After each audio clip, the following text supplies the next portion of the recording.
Thank you very much.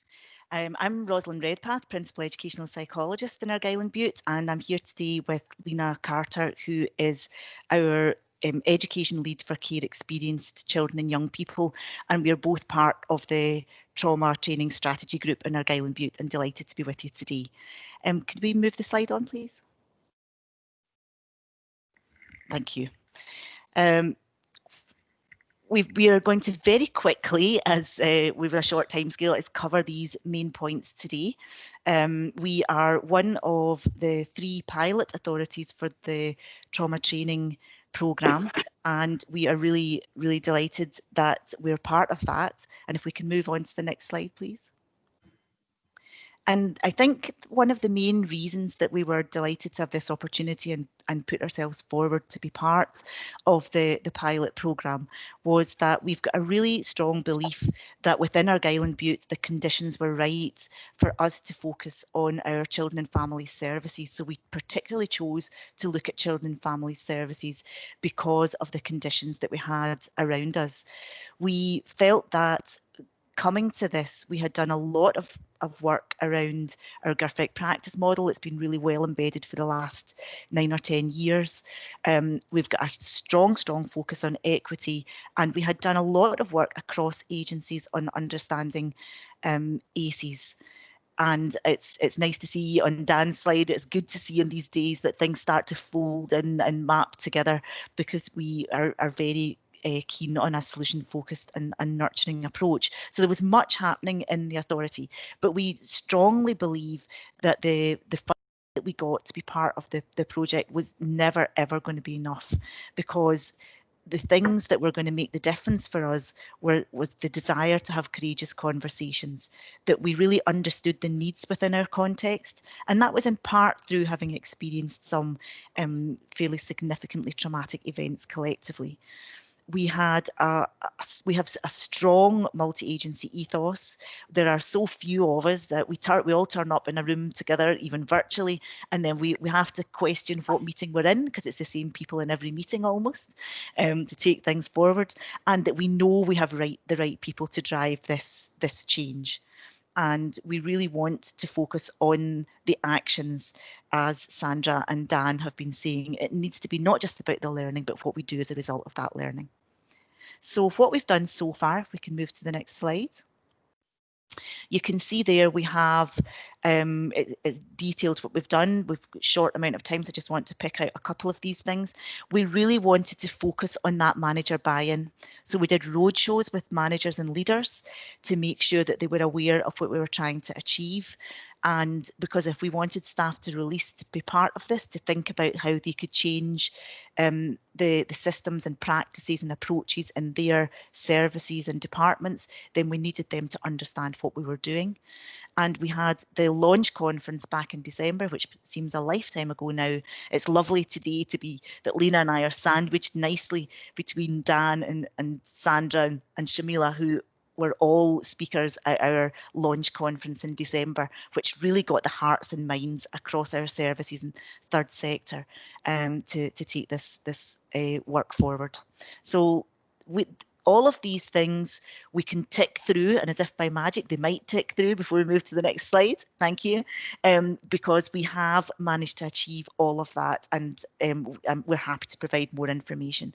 But I'm going to pass on to my colleague Lena now to talk about what we've learned, because if you go right to the end there, we did all of that, and then one more click.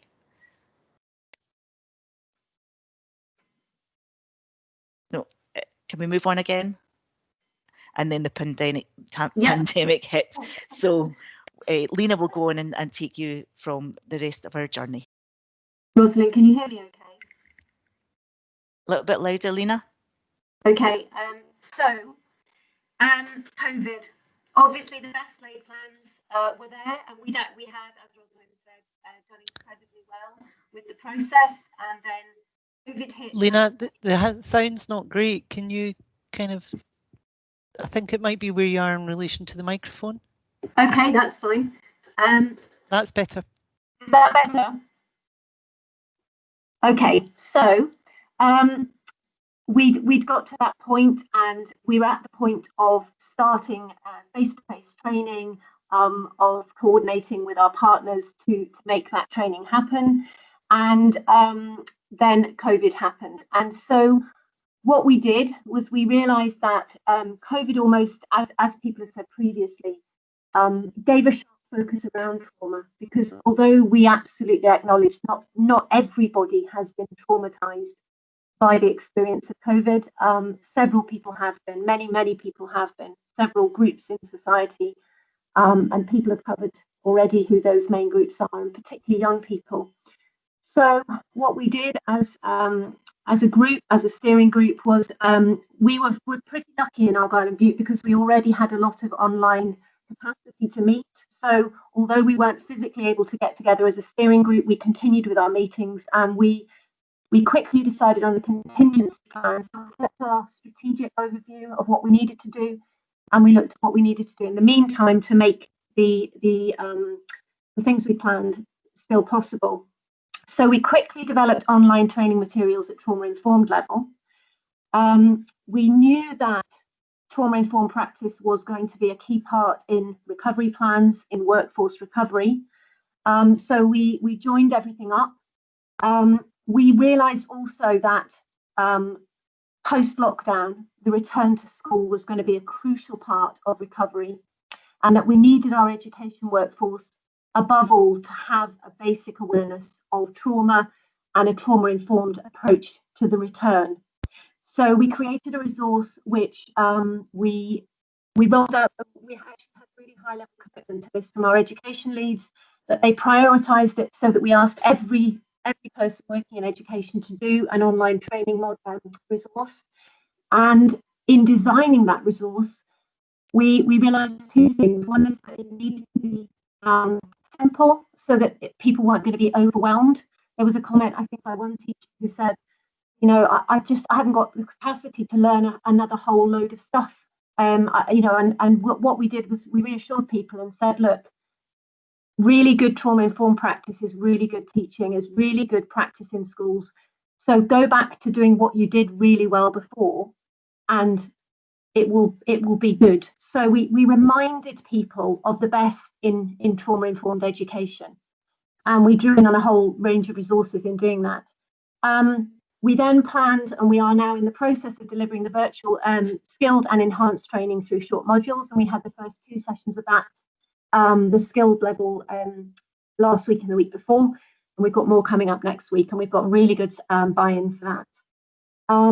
And we've also listened to staff feedback, some of those comments around overwhelm, and we've responded by designing what we're doing in response to feedback. And we've also made a really important reinvestment in skills, because we were aware that possibly when we first did skills in our authority, we didn't have necessarily all the right people in the room. And I know that the leadership, the parallel processes are so important with this, that we can do the training, but we also need the leadership. So we are reinvesting in that, and we're part of a virtual event, I think, next month coming up. Next slide, please. So what went well? Well, you can all read, but we do feel it has gone really well, in spite of the fact we've been in a pandemic. We've had a huge response to the online offer. We had over 80% of our education staff completing the modules. We've had, our steering group has shown resilience, I think. We've communicated really well with people, and we've updated materials. We've had a real focus on adult and family wellbeing, because obviously those are key elements of this. So our staff wellbeing, making sure that staff and families are supported. And the last point there is around courageous leadership. Next slide, please. Some of you have heard me speak about my experience of courageous leadership in relation to our trauma work.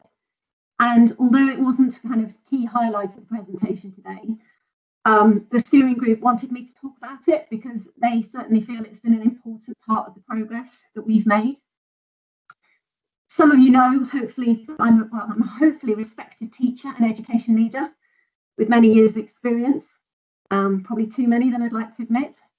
But when we did the head teacher conference to launch this, and also the whole launch conference last year, most of my colleagues knew those things about me. I was a teacher, I was a leader, I'd worked in loads of schools, done lots of stuff. What they didn't necessarily know is some of the other reasons that I'm really passionate about this work. But as part of modelling courageous and trauma-sensitive practice, I decided to tell them about the fact that I'd suffered sexual abuse as a child and gone on to have significant mental health challenges in my early 20s. I took a big risk in doing this. I know my bosses and my colleagues probably will never see me in the same way again. I know it's possible that that will have negative consequences for my career, but I do feel strongly it was necessary for me to take that risk. I know on the whole, people are either an education professional or an inspirational speaker on trauma with lived experience, and you've got an amazing one of those speakers coming up next in Shamila, but Shamila is also an amazing professional. And what I've tried to show is it's possible to be a hybrid, a professional human and simultaneously outstanding and flawed. It's not me over here in my comfortable world as a leader and you over there in your family with your trauma and your mess. It's us in the middle. Next slide, please. 1 minute to go. Brilliant. Last slide, please.